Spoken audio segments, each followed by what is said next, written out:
Si la ville d'Angers est célèbre pour son château ou pour sa douceur de vivre, elle pourrait le devenir également pour les efforts fournis dans l'accessibilité des personnes sourdes et malentendantes.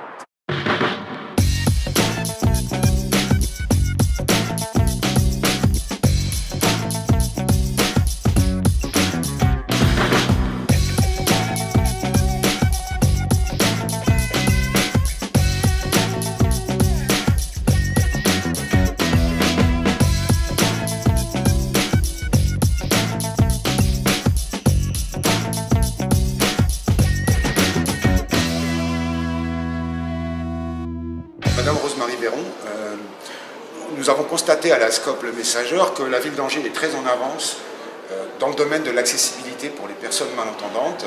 Est-ce que vous pouvez nous expliquer la démarche qui vous a conduit à mettre tout cela en place ? Bien, elle est double, c'est-à-dire un respect de la réglementation avec la loi de 2005 qui oblige les collectivités à prendre en compte tous les types de handicap, et puis aussi une démarche volontariste de la ville d'être en lien avec toutes les associations de tout type de handicap et aussi celles pour les personnes malentendantes, et de mettre en place les nouvelles technologies et les nouvelles manières de pouvoir leur permettre de participer à la vie de la cité. Vous utilisez à la fois des interprètes en langue des signes, la transcription simultanée et la mise en place de boucles magnétiques. Est-ce qu'au niveau du budget, ça a été un gros problème ? Alors je veux dire, c'est un choix politique avec les budgets nécessaires, mais c'est aussi permettre à toutes les formes, à toutes les personnes malentendantes ou sourdes, d'avoir les moyens technologiques ou techniques qui permettent de pouvoir suivre les différentes manifestations. Donc il y a bien sûr la traduction en langue des signes pour ces personnes qui la pratiquent, il y a les boucles magnétiques pour les personnes qui sont implantées, et puis il y a aussi cette possibilité que vous proposez d'avoir cette traduction simultanée qui sert bien sûr les personnes malentendantes, mais aussi les personnes âgées qui ont quelques difficultés. Donc la possibilité d'avoir en transcription écrite, gros caractères et transcription simultanée, cet accès à l'information est important. En France, moins de 20% des malentendants sont appareillés. La transcription simultanée est donc le système d'accessibilité le plus universel.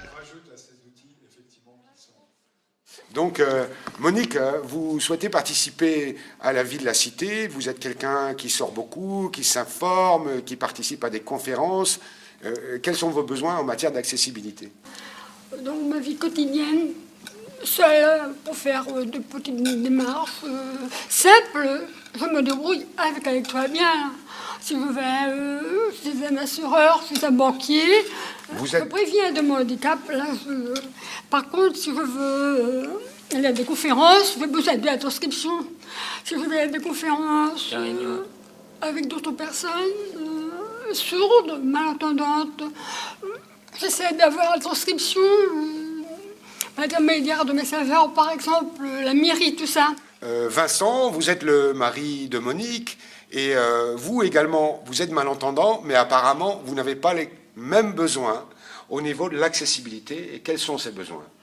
Moi, maintenant que, comme je suis devenu sourd, bien compensé auditivement, mais aussi est devenu très malvoyant, je ne peux pas utiliser la transcription écrite, hélas, comme avant. Maintenant, moi, c'est que l'audio, donc boucle magnétique. En matière de malaudition, d'audition, ce qu'il nous faut, nous, ce sont exactement des boucles magnétiques correctement montées.